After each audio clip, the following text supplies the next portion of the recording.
ব্যাপারটা হচ্ছে এরকম যে কালপেবল হোমিসাইডের কথা। কালপেবল হোমিসাইডের ব্যাপারটা হচ্ছে এরকম, যদি কোনো ব্যক্তি কোনো কাজের মাধ্যমে মৃত্যু ঘটানোর উদ্দেশ্য নিয়ে মৃত্যু ঘটায়, কিসের উদ্দেশ্য নিয়ে মৃত্যু ঘটানোর উদ্দেশ্য নিয়ে মৃত্যু ঘটায়, ঠিক আছে, অথবা যে ধরনের দৈহিক জখম মৃত্যু ঘটাতে পারে, তেমন দৈহিক জখম ঘটানোর উদ্দেশ্য নিয়ে কৃত কোনো কাজের দ্বারা মৃত্যু ঘটায়, যে কাজ মৃত্যু ঘটাতে পারে বলে সে জানে সেই কাজ ধারা, যেই কাজ মৃত্যু ঘটাইতে পারে বলে সে জানে সেই কাজ ধারা মৃত্যু ঘটায়, তবে সেই ব্যক্তি শাস্তিযোগ্য নরহত্যা দায়ে দোষী হবে।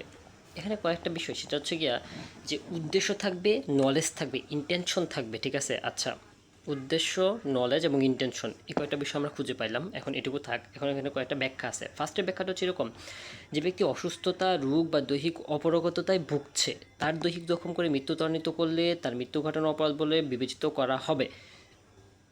অসুস্থতা, রোগ ও দৈহিক অপরাগততায় ভুগছে, তিনটা বিষয়। 2 নম্বর ব্যাখ্যায় বলা আছে, দৈহিক আঘাত বা জখমের কারণে মৃত্যু ঘটে, তখন যে ব্যক্তি অনুরূপ দৈহিক জখম করছে সে ব্যক্তি মৃত্যু ঘটিয়েছে বলে গণ্য হবে, যদিও যথাযথ প্রতিকার ও সুনিপুণ চিকিৎসায় আশ্রয় নিলে মৃত্যু নিবারণ করা যেত। তাহলে 2 নম্বর ব্যাখ্যায় বলছে যে দৈহিক আঘাত বা জখমের কারণে মৃত্যু ঘটে। মৃত্যুটা কী কারণে ঘটে? দৈহিক আঘাত ও জখমের কারণে। তখন যেই ব্যক্তি অনুরূপ দৈহিক জখম করে সে ব্যক্তি মৃত্যু ঘটিয়েছে বলে গণ্য হবে। আগেরটা বলছে অসুস্থতা, একটা বলছে দৈহিক আঘাত ও জখম। মাতৃগর্ভে কোনো শিশুর মৃত্যু ঘটানো নরহত্যা নয়, কিন্তু কোনো শিশু কোনো অংশ নিষ্ক্রান্ত করার পর জীবিত শিশুটির মৃত্যু ঘটানো হয়, তবে তার শাস্তিযোগ্য নরহত্যা বলে গণ্য হবে যদি শিশু শ্বাস গ্রহণ না করে অথবা সম্পূর্ণরূপে জন্মগ্রহণ করে। এই কালপেবল অভিযানে 3টে বিষয় ঘটবে। একটা হচ্ছে মৃত্যু ঘটানোর অভিপ্রায় বা ইচ্ছা থাকবে, শারীরিক জখম অভিপ্রায় বা ইচ্ছা নিয়ে আঘাত করা যা মৃত্যু ঘটাইতে পারে। এরকম একটা শারীরিক জখম যেটা অভিপ্রায় বা ইচ্ছা নিয়ে আঘাত ঘটাবে, যেটা মৃত্যু ঘটাইতে পারে, তার মানে নলেজ।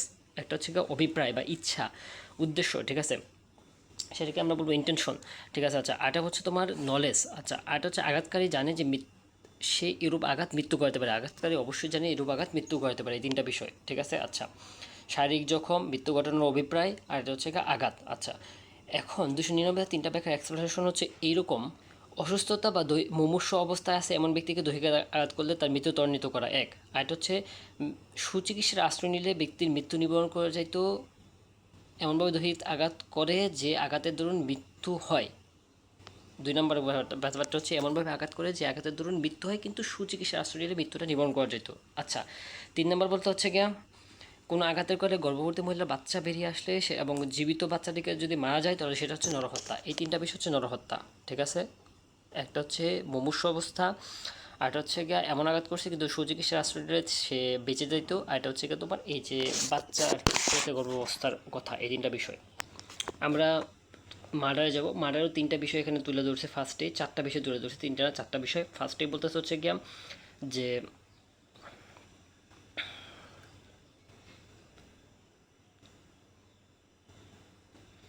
ইন্টেনশন সহ কাজ করা হলে সেটা মৃত্যু, এক, মানে খুন, মার্ডার ডিরেক্ট। নাম্বার 2 হচ্ছে ইন্টেনশন সহ বডিলি ইঞ্জুরি করা হলো যার ফলে সে মারা গেল, সেটাও খুন। নেচার টু কজ ডেথ, অর্থাৎ এমনভাবে আঘাত করা হলো যেটা স্বাভাবিক গতিতে মারা যাবে, 3টা বিষয়। একটা ইন্টেনশন, একটা বডিলি ইন্টেনশন সহ বডিলি ইঞ্জুরি, আর একটা হচ্ছে নেচার টু কজ ডেথ, আর একটা হচ্ছে গিয়া যে প্রবাবিলিটি বলা হয়েছে, সম্ভাবনা, ঠিক আছে, যে এমন সম্ভাবনা, অর্থাৎ এমন আঘাত করলো যার ফলে হচ্ছে অবশ্যই মৃত্যু ঘটবে আর কি, এরকম যদি সে জানে। এই 4টা বিষয়। তাহলে খুনের এই 4টা বিষয়ে হচ্ছে গিয়ে এলিমেন্ট 300 ধারায়। আচ্ছা, এরপর আরও কয়েকটা আছে, এটা হচ্ছে ব্যাখ্যা। ফার্স্টের যে ব্যাখ্যাটা সেটা হচ্ছে এরকম, culpable homicide is not murder if offender, যদি অফেন্ডারটা কী করা হয়ে থাকে, ডিপ্রাইভ অফ পাওয়ার সেলফ করতে পারে, নিজেকে সেলফ কন্ট্রোল করতে ব্যর্থ হয় by grave and sudden provocation, grave এবং সাডেন প্রভোকেশন দ্বারা। তাহলে ফার্স্টে হচ্ছে এই অপরাধজনক নরহত্যা কখন খুন বলে গণ্য হবে না, এটা একটা ব্যতিক্রম হচ্ছে গ্রেভ অ্যান্ড সাডেন প্রভোকেশন ফার্স্টেরটা।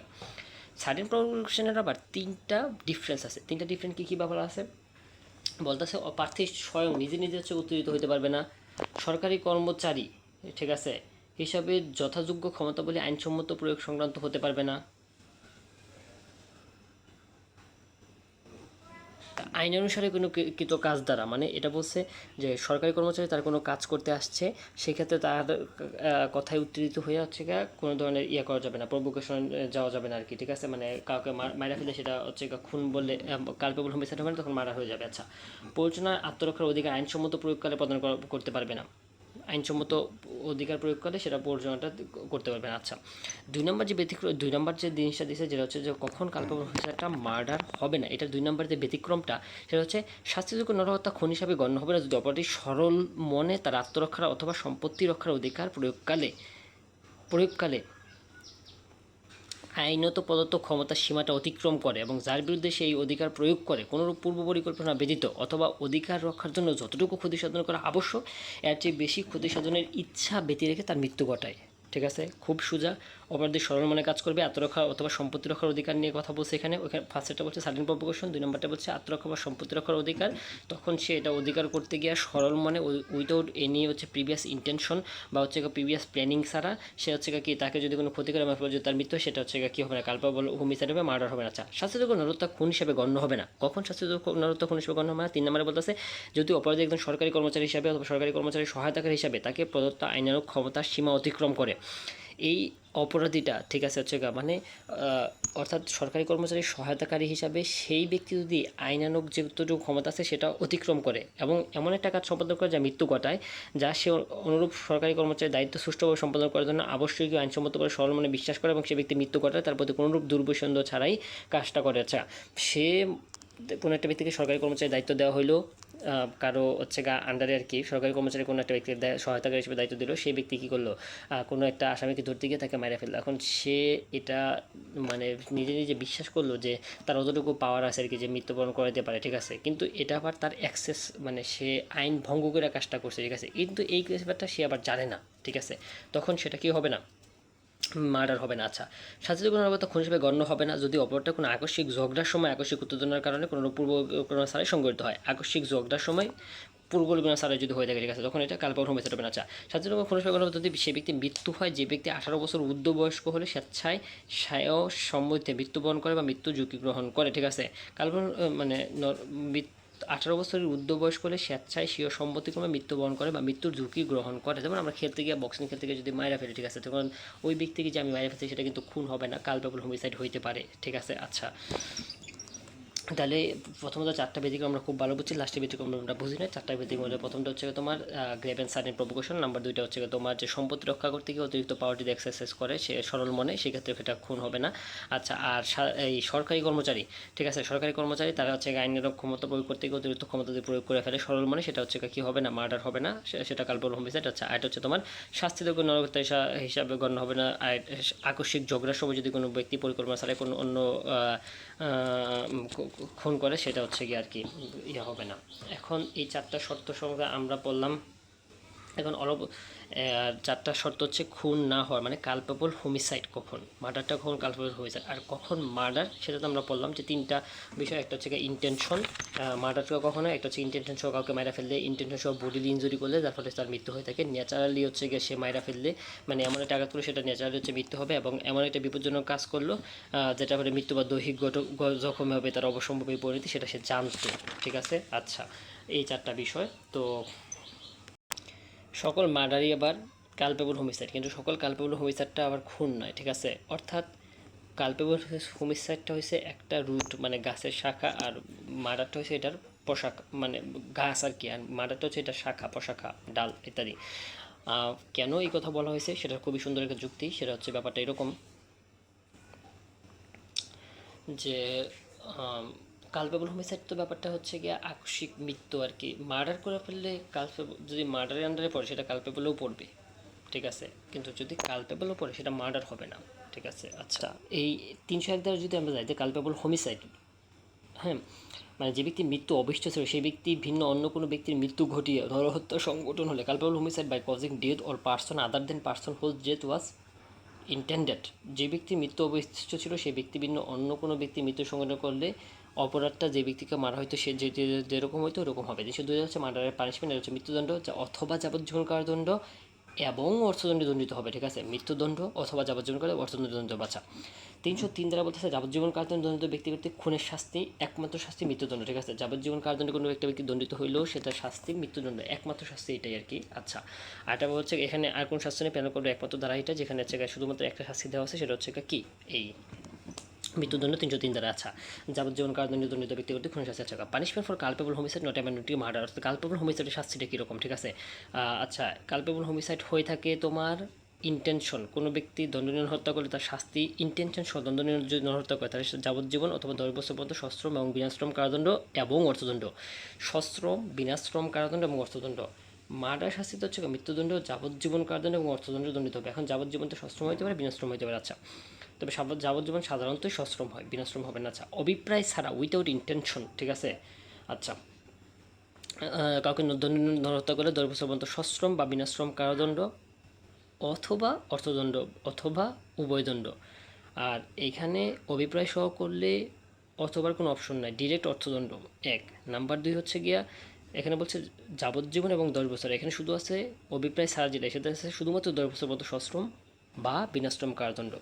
আচ্ছা, এখন আমরা বলি 304-এর 1 এবং 4-এর খ, ঠিক আছে। আচ্ছা, 4-এর ক এবং খতে বলা আছে যে অবহেলার ফলে মৃত্যু সংগঠন, কজিং ডেথ বাই নেগলিজেন্স, 5 বছর পর্যন্ত সশ্রম বিনাশ্রম কারাদণ্ড অথবা অর্থদণ্ড অথবা উভয়দণ্ড।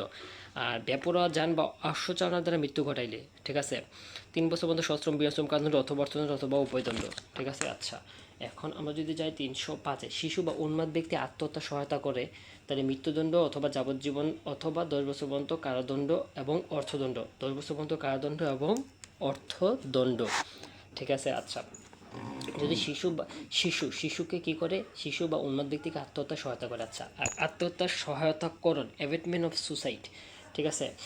যে কোনো ব্যক্তি যদি আত্মহত্যা করে, তবে যে ব্যক্তি আত্মহত্যার সহায়তা বা প্ররোচনা দান করে, কোনো ব্যক্তি যদি আত্মহত্যা করে সে শিশু নারীকে প্রাপ্তবয়স্ক, তখন তাকে 10 বছর পর্যন্ত যে কোনো মেয়েদের সশ্রম বা বিনাশ্রম কারাদণ্ড এবং অর্থদণ্ডের কথা বলা আছে। আচ্ছা, 307-এ বলা আছে খুনের উদ্যোগ, ঠিক আছে।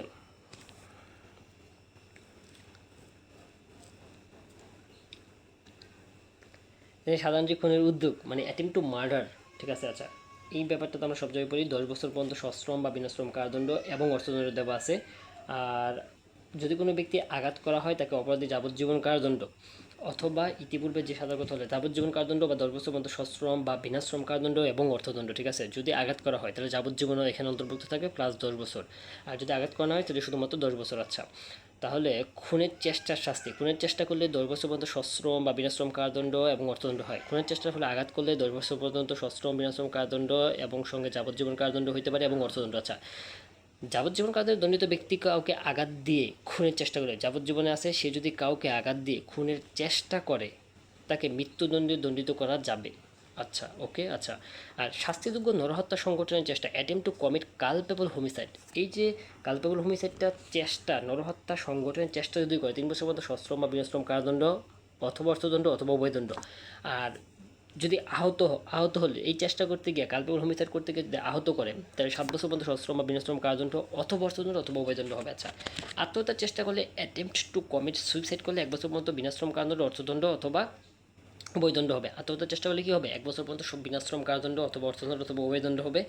আচ্ছা, 1 বছর পর্যন্ত বিনাশ্রম কারাদণ্ড অথবা বিনাশ্রম হবে। আচ্ছা, আর ঠকের সাথে খুনের মধ্যে বা খুন সহ দস্যুতা সাধন, কোনো ব্যক্তি এই আইন পাশ হওয়ার পর কোনো সময় খুনের মাধ্যমে, ঠক বলতে কি বোঝায়, খুনের মাধ্যমে 310 দ্বারা, ঠিক আছে। 310 দ্বারা বলতে খুনের মাধ্যমে, 309 আছে আত্মহত্যার চেষ্টা, আত্মহত্যার চেষ্টা বলে 1 বছর পর্যন্ত বিনাশ্রম কারাদণ্ড হবে অথবা অর্থদণ্ড হবে অথবা উভয়দণ্ডই হবে। আচ্ছা, আর ঠগের শাস্তিটা হচ্ছে, ঠগ বলতে বোঝায় কোনো খুনের মাধ্যমে বা খুন সহ দস্যুতা সাধন বা শিশু অপহরণের জন্য, দস্যুতা সাধন অথবা শিশু অপহরণের জন্য, ঠিক আছে, অপর এক বা একাধিক ব্যক্তির সাথে অভ্যাসগতভাবে সংশ্লিষ্ট হয়ে মেলামেশা করে থাকে, দস্যুতা সাধন বা শিশু অপহরণ। ঠক বলতে বোঝায় দস্যুতা সাধন এবং শিশু অপহরণ। দস্যুতা কীভাবে হয়ে থাকে, 300 এটা ইয়াতে আছে। আচ্ছা, দস্যুতা বলতে বোঝায় 390 দ্বারা এটা একটা সংজ্ঞা দিয়েছে, এখানে বলতেছে দস্যুতা বলতে বোঝায় যে দস্যুতা হবে চুরি অথবা বলপূর্বক গ্রহণ। দস্যুতা দুইটা বিষয়, একটা হচ্ছে হয় এটা হবে চুরি অথবা বলপূর্বক গ্রহণ। চুরি বলতে আমরা বুঝি চুরি আসলে ব্যাপারটা কীরকম। এখন দস্যুতার কথা যদি আমরা বলি, সেখানে দস্যুতা ব্যাপারটা হচ্ছে এরকম যে বলপূর্বক গ্রহণ বলতে কী বোঝায়, এখন এটা আসি আমরা। দস্যুতার মধ্যে দুইটা দৃশ্যের ইমপ্লিমেন্টেশন বা মিশ্রণ থাকে। আচ্ছা, যে ক্ষতির ভয় দেখায়া বা অসাধুভাবে পরিচিত করে কোনো স্থাবর বস্তু বা সম্পত্তি গ্রহণ করে বলপূর্বক গ্রহণ বলা হয় থাকে। এখন 310-এ বলতে আছে দস্যুতা সাধন বা শিশু অপহরণের জন্য অপর এক বা একাধিক ব্যক্তির সাথে অভ্যাসগতভাবে সংশ্লিষ্ট হয়ে যদি মেলামেশা করে থাকে, মিশে, তখন যেটা হয় ঠক। ঠকের শাস্তি হচ্ছে তোমার যাবজ্জীবন কারাদণ্ড এবং অর্থদণ্ড, যাবজ্জীবন কারাদণ্ড এবং অর্থদণ্ড। ঠিক আছে, আচ্ছা এখানে শেষ, ওকে।